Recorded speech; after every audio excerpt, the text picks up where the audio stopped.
Welcome to Hard Talk on the BBC World Service with me, Sam. My guest today revels in his reputation as one of South Africa's most controversial politicians. Julius Malema is self-styled president and commander-in-chief of the Economic Freedom Fighters, an organisation that is part political party, part populist street movement with paramilitary overtones. Malema's activism began early. He was a child member of the ANC in the last days of the struggle against apartheid. In 2012, he was expelled from the ANC for labelling then-President Zuma a dictator. Right now, it is the current president, Cyril Ramaphosa, who is in Malema's crosshairs.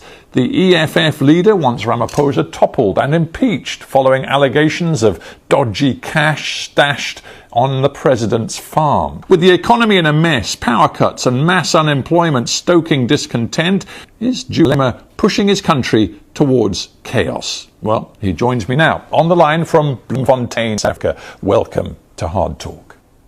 Thank you very much. Mr. Malema, South Africans are facing a very grave economic crisis. There's deep uncertainty in the country. Why are you adding to that uncertainty by calling for the removal of President Ramaphosa?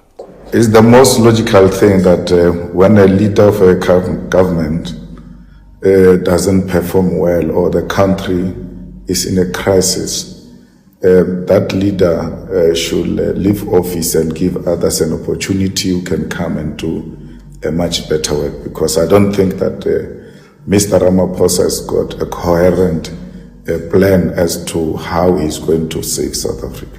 But that's not the way democracy works, Mr. Malema. Mr. Ramaphosa has a mandate given to him by the South African people. And indeed, if you look at the business community, if we're talking about the economy, it seems business leaders think that removing Ramaphosa would actually make South Africa's situation worse. No, democracy works like that. That's why our constitution provides for the resignation of the president or impeachment or motion of no confidence. So the democracy we are trying to define now, you can't find it in any of the definitions of democracy. You say he should be impeached. You seem to believe he's committed crimes, but there is absolutely no evidence so far. There was money which was stored at his house, not declared to Reserve Bank, to financial intelligence, to the banks, to SARS, South African Revenue Services. Nothing has happened. Ramaphosa went to look for people who stole from him from another country without having opened a case with the police and used the police facility to pursue those who stole from him. Managed to get some of them, went to torture them at his house. When I say there is no evidence, I don't know what you're talking about. Because you've just cast there a host of different accusations and allegations. Mr. Ramaphosa is quite clear that the cash that was apparently found in his Pala Pala farm was cash that he got from selling livestock, and he's absolutely denied all of the allegations that you've just aired. And the public protector, the ethics guardian in South Africa, is now investigating the case. So why don't you just back off a little bit and let due process happen? Politics don't work like that, where someone from London tells you to back off. There's no one from London who can tell us to back off. We do what we do, and we do it for the best of our people. Ramaphosa has brought the office of the president into disrepute. And we must be worried, we who love South Africa, that our office cannot be occupied by a person with so much accusations against him, including torturing of women. We shouldn't be only obsessed with money. There was a female there who was tortured. And the chief bodyguard of Ramaphosa has now come clean, confirming the allegations that were made against Ramaphosa as a person who was leading that investigation. All I can do is remind our audience that Mr. Ramaphosa denies all of these accusations. How credible are you? You've been running a vendetta against Ramaphosa for years. It's 6 or 7 years since you labelled him a murderer. But the truth is, Ramaphosa has won elections, he's the leader of the ANC, and you simply refuse to accept his authority. No, but you are also peddling a lie, because Ramaphosa never denied the allegations. He said he will answer at an appropriate forum. So you can't, to your audience, speak with authority that Ramaphosa denied any wrongdoing. The reason why he has been struggling to answer questions to the public protector is because he's got no answers to give. You can't quote Ramaphosa here on Hard Talk where he says, I vehemently deny the allegations. He says, I will cooperate with the investigation authorities. He has never denied that there was something that went wrong. We still want answers from what happened in Marikana, because he called for let's not go back to the Marikana mines incident, because you had your say on that many times over many years. Let us focus on what is happening to the people of South Africa today. You've got an unemployment rate at a record, well over 30%. You've got hunger across the nation. There are people in your nation who are facing starvation. And you, because of your politicking right now, are calling for, quote, a national shutdown. You want to bring the country to a halt. How is that help? If you have not been part of picket lines, you will never know how important picket lines are. In South Africa, we are where we are today because we've always opted for picket lines. And now we have a crisis with a government that is not held accountable, with a president that thinks he's above the law because he enjoys the protection of the capitalist white media. So the only thing we have is ourselves. We are going to bring our bodies to the streets and demand that Ramaphosa must resign, and that the new president must look into the cost of living, including working on finding us a possible reasonable oil, which will ease our pain, because our problem starts with the price of oil in South Africa. What's going on here? Is it you trying to stir trouble in this country to a point where Ramaphosa can no longer govern, and perhaps Jacob Zuma can somehow be brought back into power? I remember last year you tweeted saying, Mr. Zuma, I really need to meet you. Can I meet you for tea? You went to his farmstead to meet him. Nobody knows what you talked about, but there are rumors in South Africa that Zuma is still plotting some sort of move against the current government. Are you involved in that? Zuma will never be president of South Africa again. He must enjoy his pension, and people must stop troubling him there in the villages. He's looking after cattle. There's going to be the EFF that is going to take over South Africa and run it for the better. So do not confuse us with internal factional battles of the ANC. What did you say to Zuma when you met him? No, I met President Zuma to persuade him to go to Zondo Commission, because I had an appreciation that if he doesn't go and ultimately he gets arrested, there's going to be a problem in South Africa. And I was reminding him that we grew up under you. You guys used to teach us that we ought to respect the Constitutional Court as a final arbiter. So today, you guys want to create an impression that if the Constitutional Court has spoken, there can still be others who speak above the Constitutional Court, which is wrong. So the Constitutional Court said you must go to the Zondo Commission. That's what right. Well, what we know is that next month Zuma's corruption trial, is due to resume, and there is an awful lot of tension across South Africa right now, because there is speculation that there are forces loyal to Mr. Zuma in some elements of South Africa's security forces who may be planning, how can one put it, actions against the government. A year ago, we saw violence across parts of your country where guns were looted and stolen. Do you fear that insurrection is a possibility in the coming months as tension rises around the Zuma trial? Firstly, there were no guns which were looted ever in South Africa during the July unrest. So it's incorrect to say there were guns looted. People looted the most basic things because of the levels of poverty in South Africa. So the peddling of guns being looted is an imagination that's not true. Containers of weapons disappeared in Durban. You know it as well as I do. It was widely reported. No. But there was no looting of guns. If container is missing, something else. Because looting will mean that there was different areas that it was happening in July where people were looting guns. There was no such a thing. It's an isolated incident of a container, and therefore it must not be conclusively that there was a looting of guns in South Africa. There was a problem with one container. I'm here. There were no guns that were looted except that container that we are speaking about. Right, but you haven't actually answered my question. Do you think violent insurrection is a possibility? You, for years, have called yourself a revolutionary.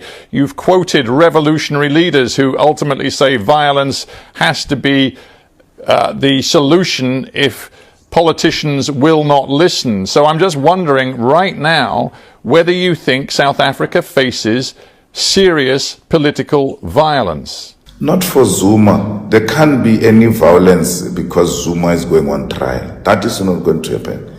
The violence that is going to happen in South Africa is because the elite is disappearing, and that the poor are becoming more poorer.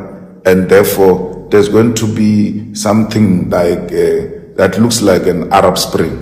One day we're going to wake up with very angry people who are not going to be reasonable if there is no immediate intervention to try and help with the social conditions of our people in South Africa.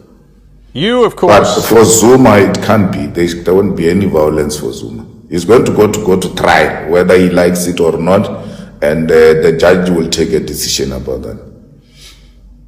You, of course, have been convicted of hate speech in the past. There was, of course, the whole trial about your use of the Kill the Boer song, which you were responsible and your supporters were responsible for airing many times, and which in the end the courts convicted you of hate speech for using. You actually face new allegations of using hate speech toward white people in the last few months. Do you think that you are responsible for some of the rising tensions in your country today?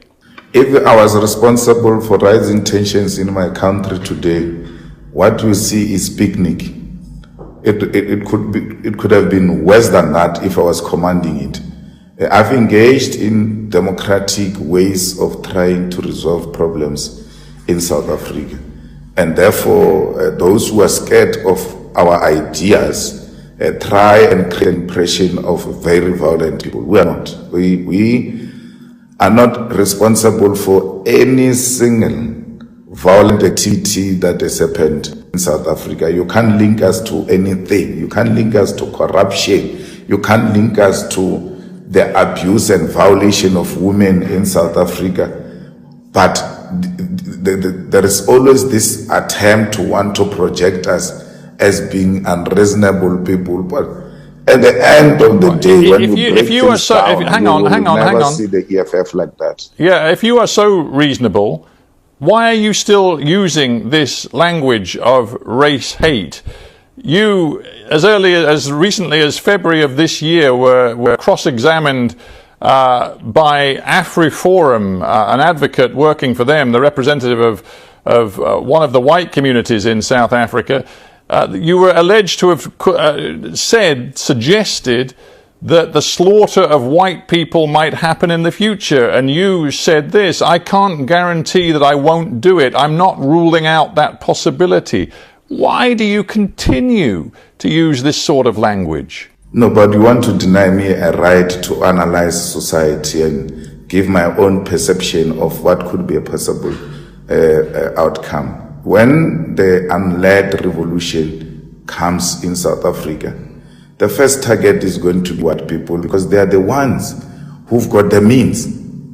and the black elite, which has committed a class suicide, will also be pursued. But the biggest losers are going to be white people who should by now come to the party and say, guys, how do we find solution to the problems confronting our people? Because the unled revolution is led by the fact that people say and arrive at a conclusion that we have nothing to lose but our chains of poverty. That's why they will do what they're doing. And it just strikes me it's very useful. It's very useful for you to continue to use this language of race confrontation, when in fact, if you're talking about inequality and poverty, you, Julius Malema, are arguably part of the problem. Your party gets massive donations from a white man who runs a tobacco company. You accuse others of being in the pocket of white capitalists. You do business with white capitalists yourself. And also, you make a point of declaring how many luxury holidays and nice cars you have had. You are one of the elite, are you not? No, but you are lying. You see, your problem, you lie a lot and then ask a small question. You are a liar. You are a liar. Yeah, there's no EFF that gets a lot of money from a white man who is in cigarette. That man donated once when we're forming the EFF, and that's what is actually paining all of you. So it's a lie. We're not getting any money from any white person to run the EFF. I am an elite.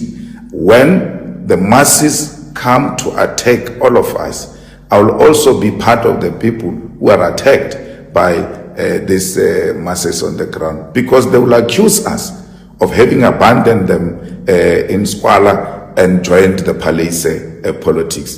But we try everything in our power to say to them, we are fighting for you to get a better life. It's not an easy thing, and our people know the leaders who are trying to make sure that things are equal. So what are you really offering the poor people of South Africa, those who are unemployed, those who are struggling for food? Your message doesn't seem to have changed. You want massive nationalization of resources, particularly white-owned resources. Well, right now we see that the nationalized energy company Eskom is completely failing the people of South Africa, so nationalization doesn't seem to work. You also argue for expropriation of white land with no compensation, and yet your party actually voted against it. So what are you really offering your people? Well, I think your biggest worry is white people. I've never heard you speak about black people in a manner and the passion you are expressing yourself, as if there are only white people here and there are no black people who are actually at the receiving end of this crisis we are talking about. No, on the contrary, Mr. Malema, I'm asking you why black South Africans should believe that your nationalization program would actually deliver for them. White people, properties and all of that. Your obsession with them is exactly what distorts the message. Earlier on, you referred to AfriForum as an organization of white people. Call it for what it is. It's a racist organization. It's a racist white organization. So our proposal is very clear. Industrialization is going to create jobs. Nationalization of the mines is going to create jobs. The nationalization of the land, expropriated without compensation, and the state becoming the custodian of the land, will give a lot of our people access to the ownership of the land, and they can use the land to sustain themselves with the help of the state. And that's what we look at the state energy company, Mr. Malema. Look what that's delivering for the people of South Africa. But let's look at also the private companies that are falling in South Africa. Why do you want to create an impression that the state companies are failing? The ANC is failing Eskom so that it can sell Eskom. You first make it look like it's not working, so that by the time you come to sell, everybody is so annoyed with Eskom and agrees to the nonsensical selling of state-owned enterprises. Recently we had aviation company closing down. It was not a state-owned. And then you take the state-owned aviation company, you say, no, let's privatize it because the state can't run it. As if when it's run by private sector, that it does a good job. It's not true. Right, just one point of detail, Mr. Malema. It is no doubt across the world that Vladimir Putin's invasion of Ukraine has led to a sharp spike in energy prices and in food prices, which badly affects the people of South Africa. I just wonder why, in that context, you and your party are so loudly pro-Putin. You have said we are with Russia. Your colleague Floyd Shivambu has said that the Russians do not target civilians or civilian infrastructure. They operate with a degree of respect and honor. What's going on? We are with Russia, and we are actually encouraging our government to work with Russia and to work with BRICS to try and find solutions to these problems we're confronted with. The Russians were there for us when it was not fashionable to do so, and we make no apology about our association with Russia. A crisis point is facing South Africa.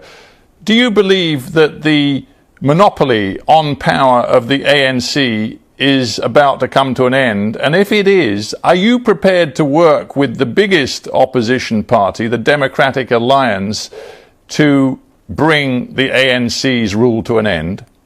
Well, the EFF will bring the ANC's rule to an end, and our strategy as we are about to collapse this big elephant is not to consider who else to work with. We want to take down the ANC, and we're doing exactly that. But you've got a decision to make, because you only get 10% of the vote in elections. The Democratic Alliance get twice that. So you've got to either build a coalition with other opposition elements, or you are never going to get anywhere near power. I didn't know on the other side you are a fortune teller. I thought you were a journalist, because you can't tell what's going to happen in 2024. Only us who are involved in this work will tell you that the EFF is going to win 2024 elections and will not need the racist TA, if that's what you're concerned about. Julius, Malema, we're out of time, but I do thank you very